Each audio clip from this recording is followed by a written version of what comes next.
If you were to say, yes, evaluate your performance last night in terms of a score from 1 to 100, 0 to 100, what score would you give yourself?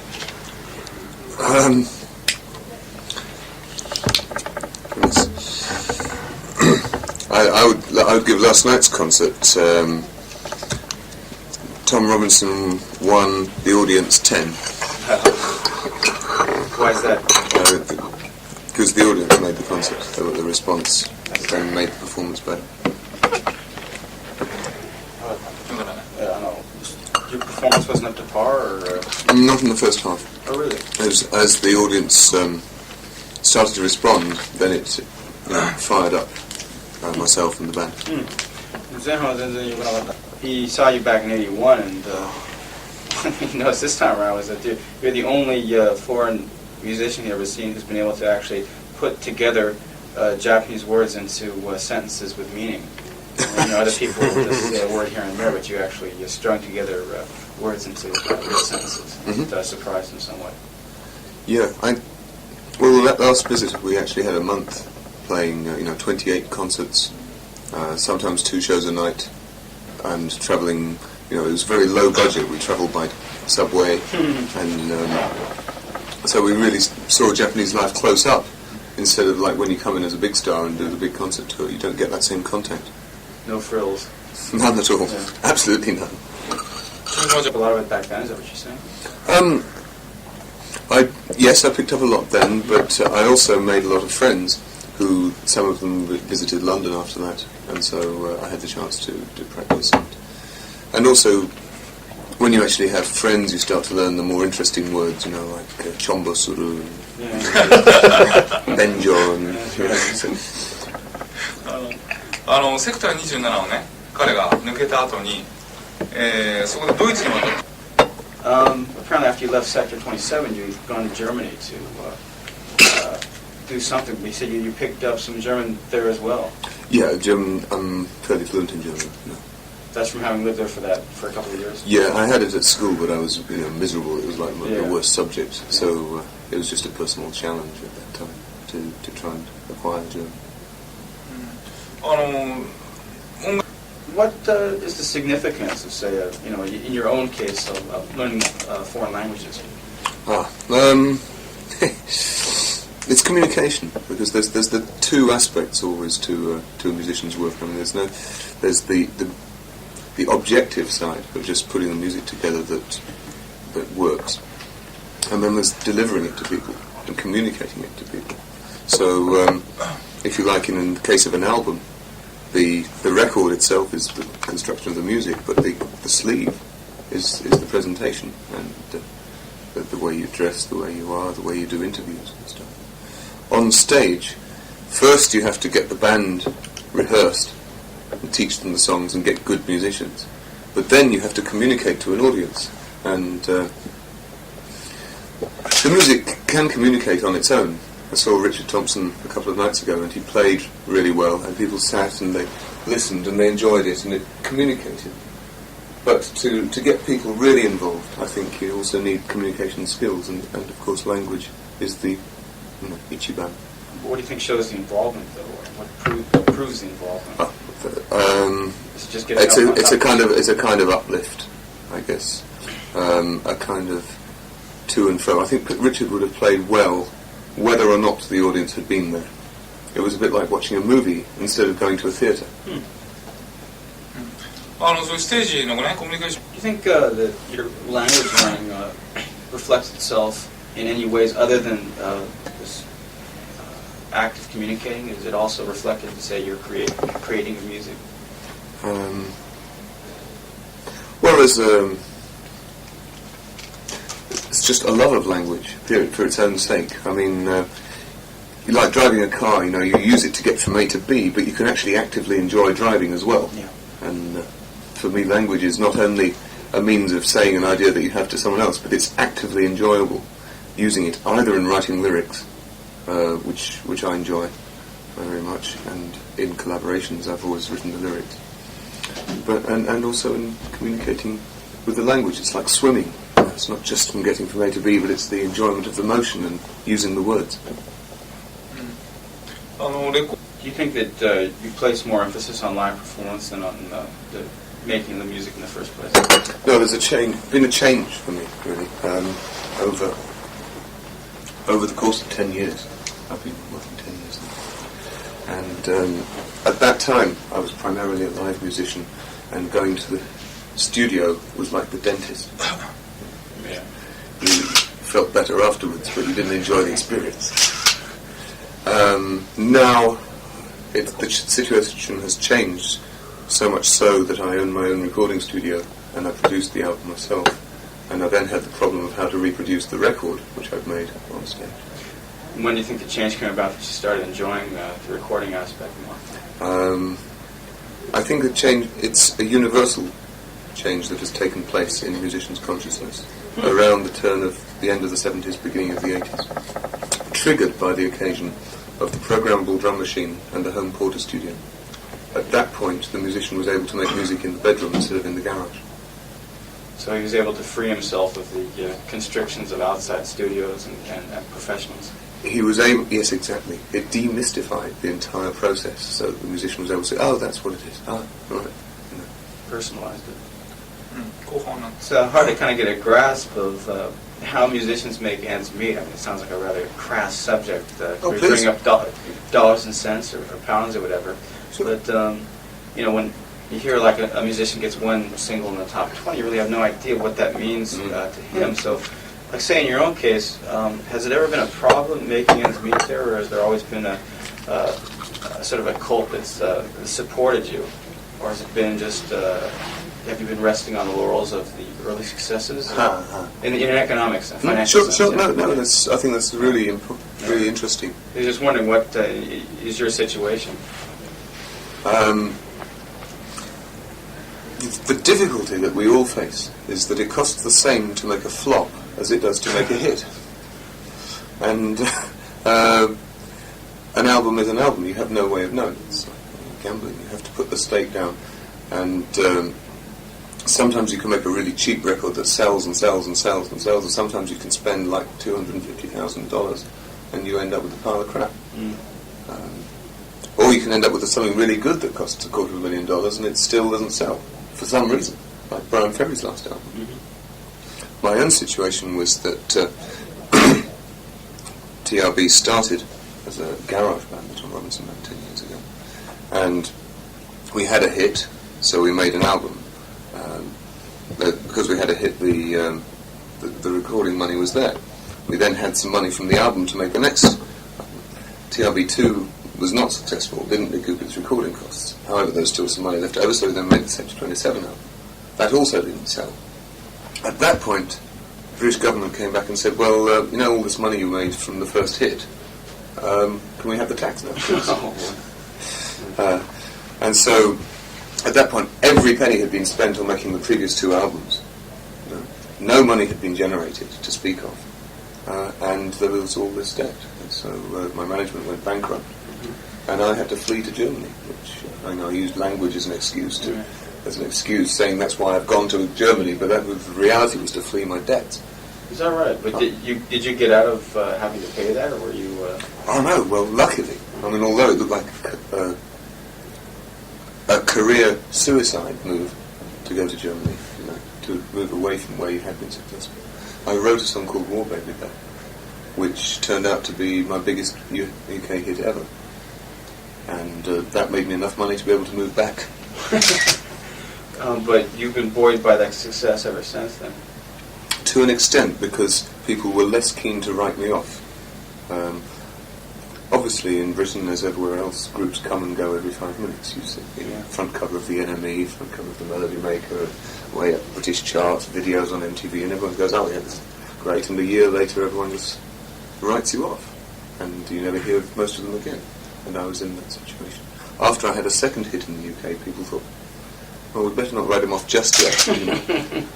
Preserved your credibility for a while, huh? Something like that, yeah. Now, things right now are basically stabilized. They're not brilliant. Yeah. They're not brilliant. I mean, for 5 years I've been unable to come back and play in Japan. I mean, although I was acquiring this language skill, well, such as it is, I'm talking to you, but I mean, and developing an interest in the country and still corresponding with people. But I was unable to come here and play, even though there's been a loyal following that have turned up at these shows, as I think you might have seen last night. Simply because, I could no more have gone to Japan than I could have gone to the moon.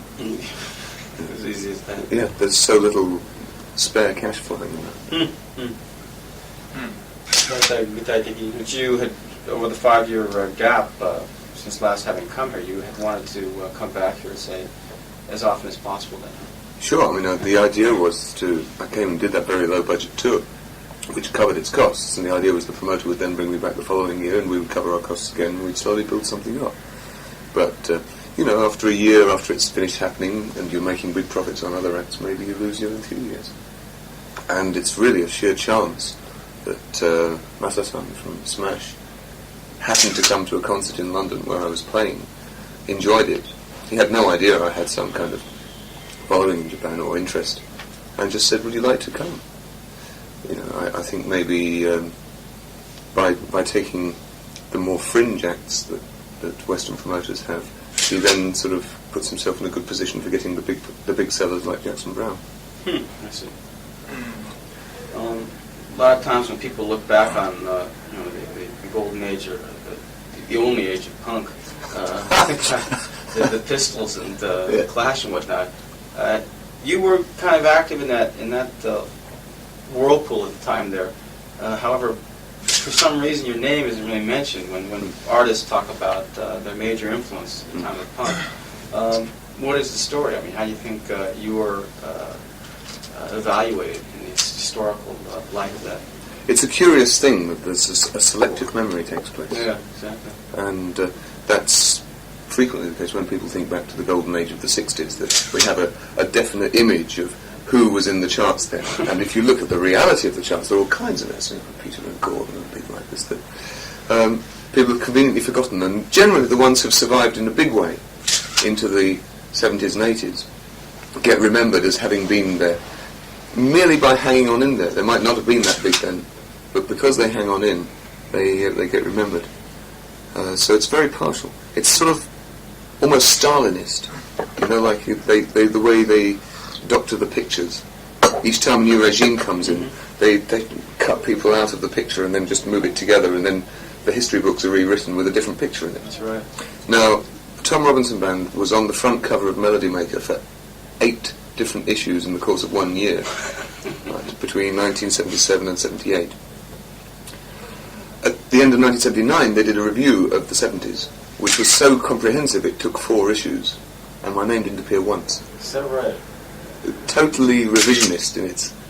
What do you think was behind that? Is it because in '79 you'd kind of fallen out of a good standing with the British press? I guess. It was part of a general kind of reaction, because there was a large hype at the time, and it was like, at that time in the British press, and particularly in the Melody Maker, the next big thing was going to be the Tom Robinson Band. As it turned out, we had 2 or 3 hits and fell from grace and disappeared, and the band broke up, and they were, I think, keen to make up for their excess of zeal early on. Is it because your sales had run out of steam? Because of course, the Clash, the Jam had really picked up power on the charts there. Yes. I guess which is sort of the opposite of what you guys were doing. Mm-hmm. So maybe that's why they became a part of that sort of selective historical treatment. Yeah, I don't know. They were selling papers, but you weren't. That makes sense. Does that disappoint you that you would be written off, dismissed so casually? It did at the time. Yeah. But, after having success again with War Baby, at that time, all the people I couldn't get the time of day from for the previous 3-4 years were all like going good old Tom and writing nice stuff and calling me up and inviting me to lunch and stuff. And at that point, you suddenly realise, maybe it's only a joke. The whole thing is just a joke. You can't take the paper seriously. You can't, and you may have your 15 minutes of fame. You may get it stretched to 30, but it comes and it goes, and you take it when it's there and enjoy it, and you don't worry about it when it ain't.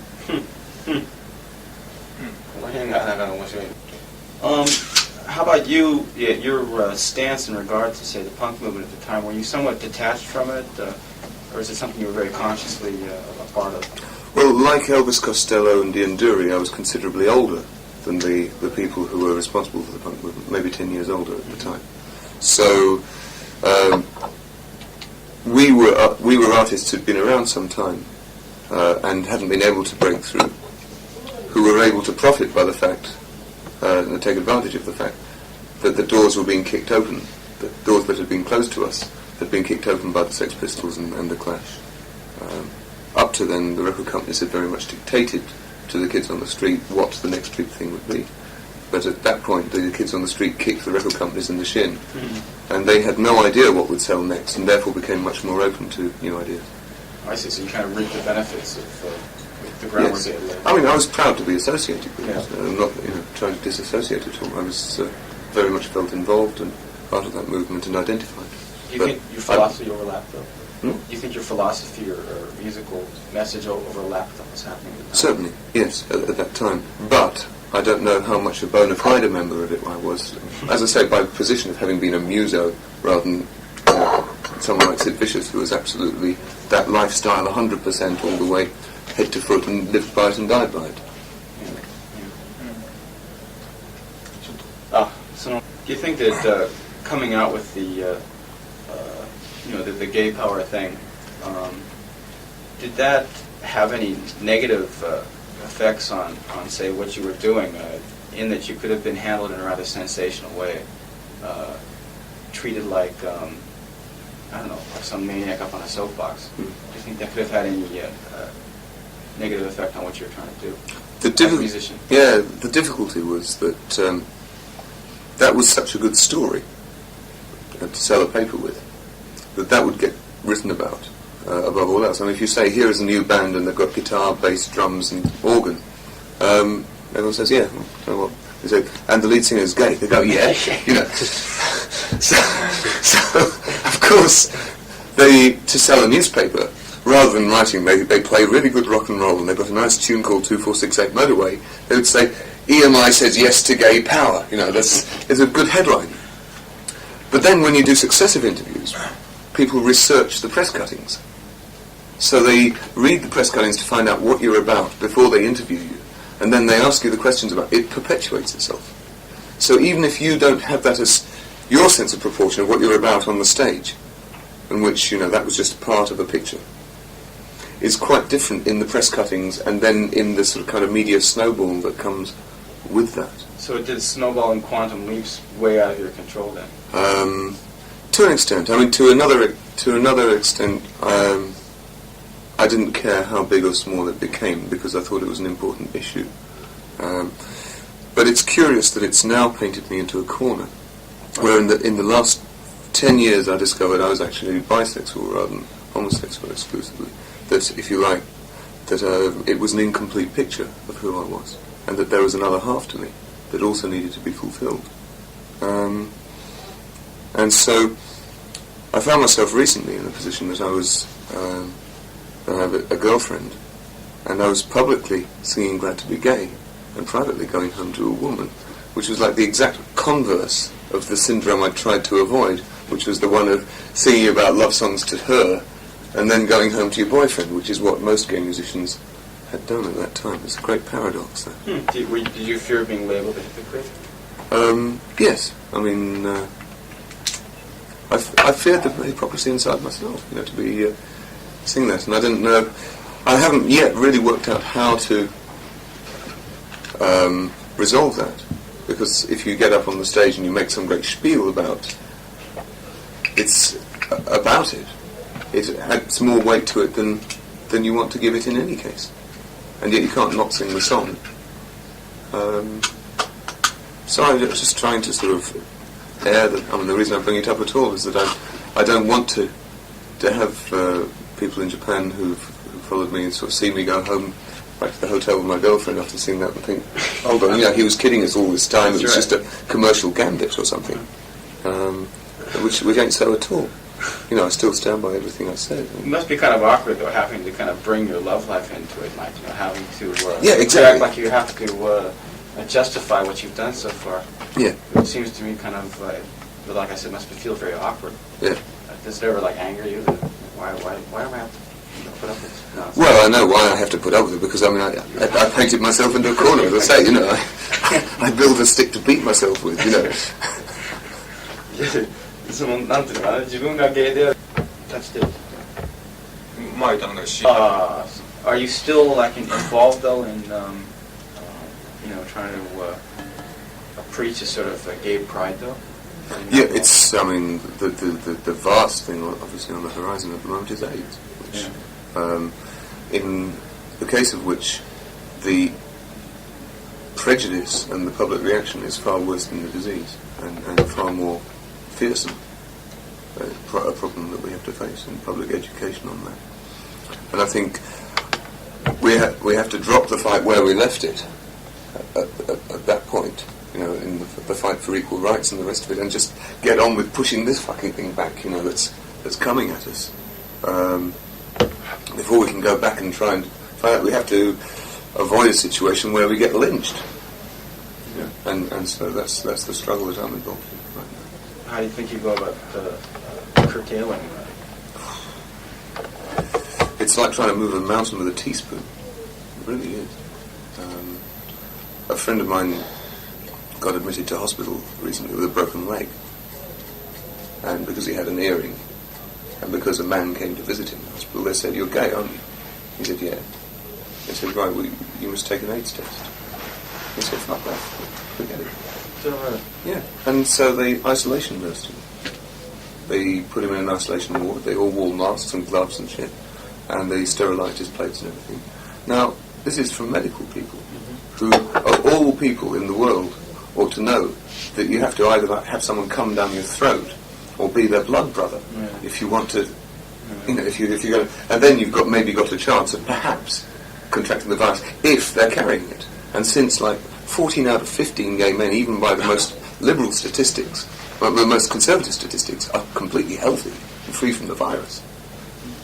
This. Now, if medical people are behaving like that, what hope have we got of educating the man in the street? It terrifies me.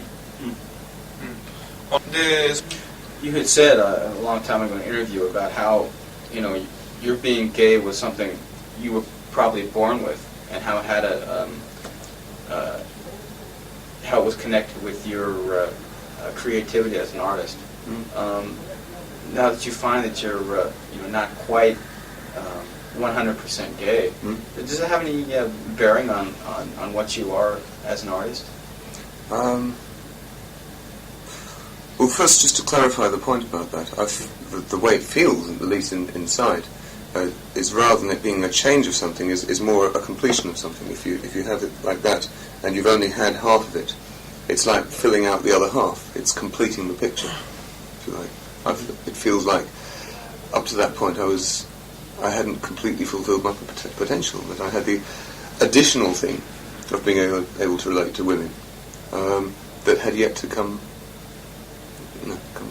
true. I see. But it didn't change your identity? I think it adds to it and enriches it, I hope. But it just happens that the person I'm in love with at the moment is a woman. Yeah. It's not that it's like I've seen the light and everything all change. It just happened. It could have been a man, could have been a woman, and I'd have been happy with either. 今現在のあなたが例えばコミナーズなんてバンドを見るとどういうふうな感じするんですか? Just maybe dwelling a bit too much on this, but it's a band like the Communards, who kind of make the same sort of public statement that you once had, not necessarily through the music, as much as in their interviews and whatnot.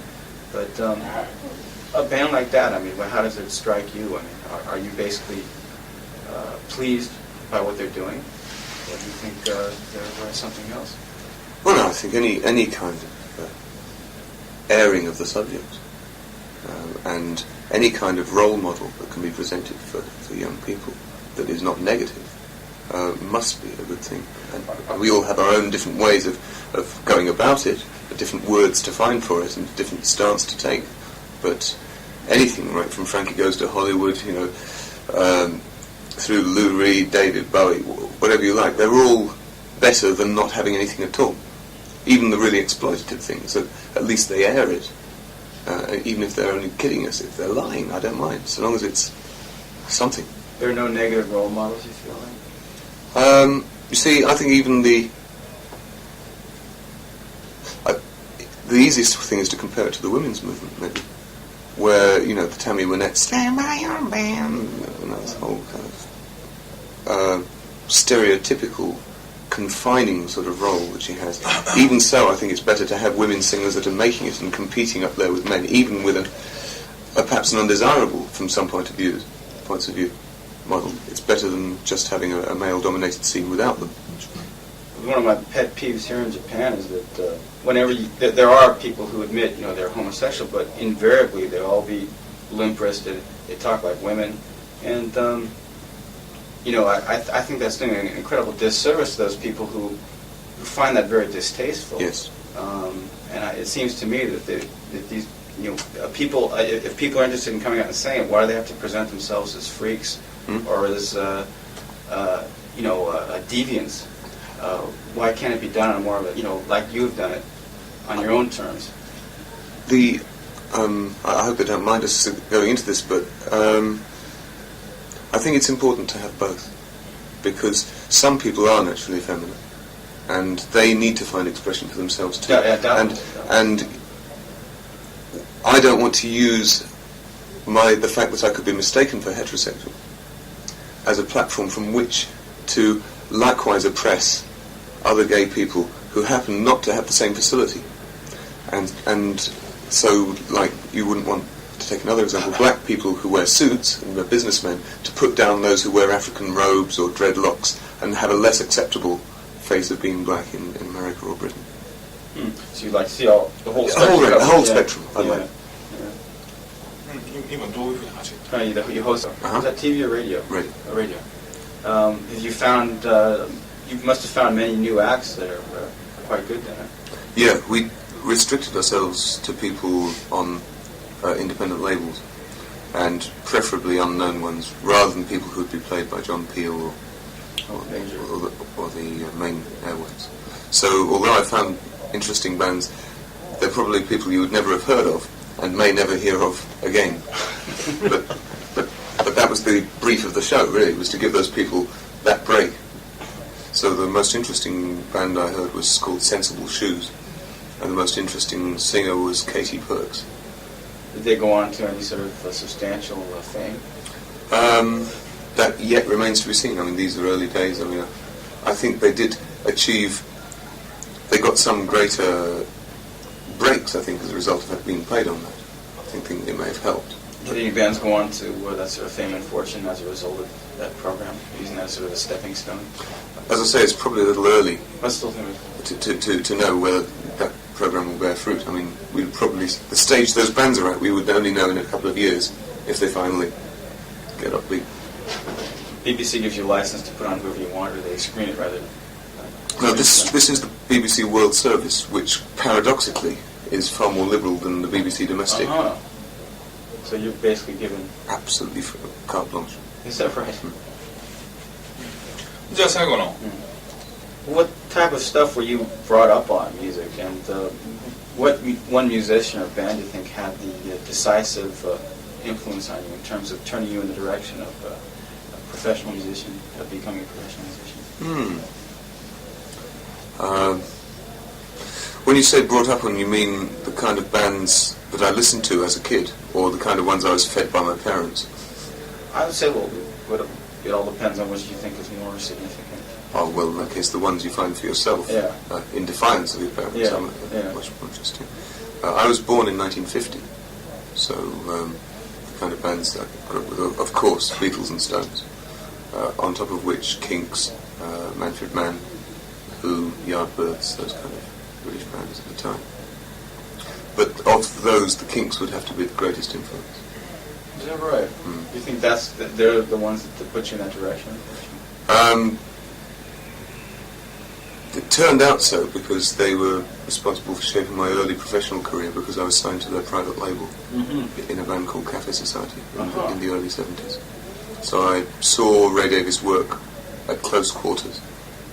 I watched him on stage, and I learned most of what I know about how to perform on stage from just watching Ray Davies at the side. What do you think of them now? I mean, they're still very active. Well, we had a very acrimonious split. Ooh. Extremely acrimonious. right? Yeah. I mean, we even both wrote songs about it. I wrote a song called Don't Take No for an Answer, and Ray Davies wrote a song called The Prince of the Punks, which was a fairly savage put-down.